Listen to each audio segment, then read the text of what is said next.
Во последно време приметувам, кога кажам последно време, тоа значи овие неколку години наназад, 2, 3, 4 години, барем толку ја го имам салонот за убави на моје студио, приметувам дека доста се грижат за себе.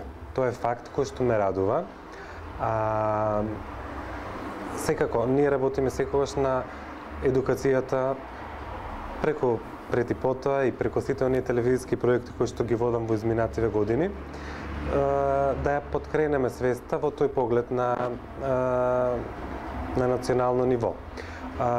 Среќен сум што приметувам дека тоа не успева и се разбира. Ќе работиме понатаму на тоа поле.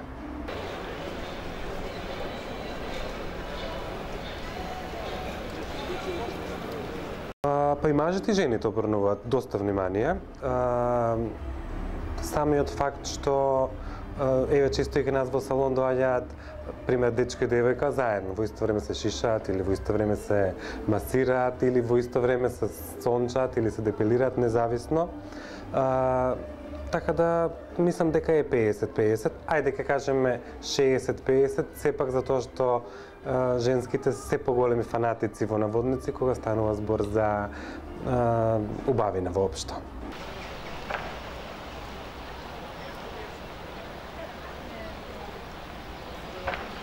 Па на се помалце. Облеката е неизоставен дел од секојдневието. Сега дали е тоа модерно или е аут, веќе не е толку важно, него кога збориме за облеката, секако дека обрнуваат повеќе внимание. Па потоа мислам дека на второ место е фризурата и на трето место шминката. Значи тоа е факт кој што се случува денеска, меѓутоа пред 10 на 15 години многу беше помал процентот на средување на фризура и шминка, така да тоа е уште еден факт кој што процент кој што оди во пораст.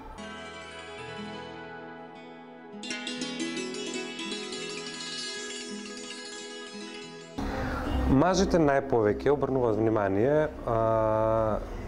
Сега, кога кажам мажи, мислам и на спортисти, и на автомеханичари, и на манекени, и на глумци, и на модели. Барем кај нас доаѓаат од секојаков профил луѓе.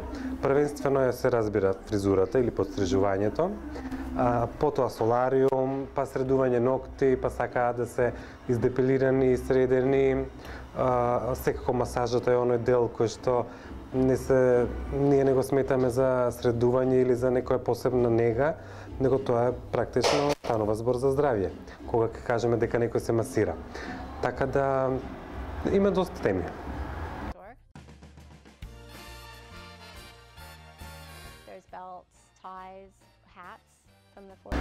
Македонците купуваат и брендови и ефтина пазарска роба. Нормално, кој колку може да си дозволи. Меѓутоа, тоа не е пресудно за еден човек да изгледа убаво. Може да има некои 1500 денари во джеп и да отиде и на пазар и да си купи една фина и културна блуза или кошула во која што ќе изгледа фино. А може некој да има 1500 евра во джеп да отиде во најскапиот бутик и повторно да направи погрешен избор. Така да стилот е една тема, а парите се друга тема.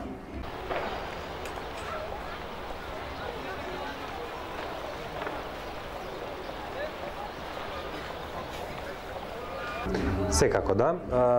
Можам да кажам дека македонската нација, барем 1%, кој што е моје обкружување, кој што го приметувам и следам, има високо чувство за мода и за следење на модните трендови.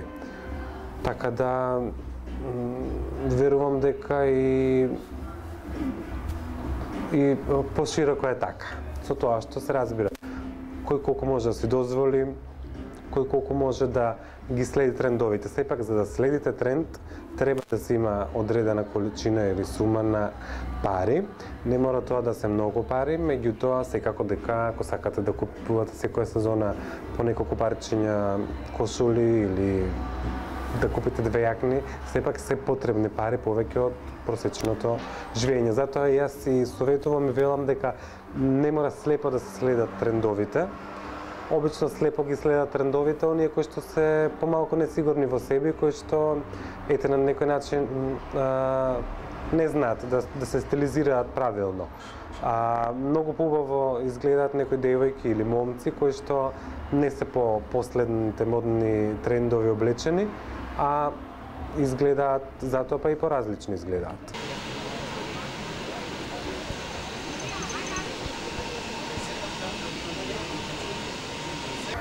Најмногу, прва особа која што ќе ми падне на памет, тоа е Каролина Гочева. Тоа е особа со која што работам повеќе од 8-9 години. Овдека беа вброили Ребека, потоа не знам, Сања Николич, Елена Ристевска и ред други. Мелита, Лила Филиповска. Има луѓе кои што навистина внимаваат како ќе се појават во јавност, а и како ќе се појават кога се приватно негдека и во приватен круг, независно.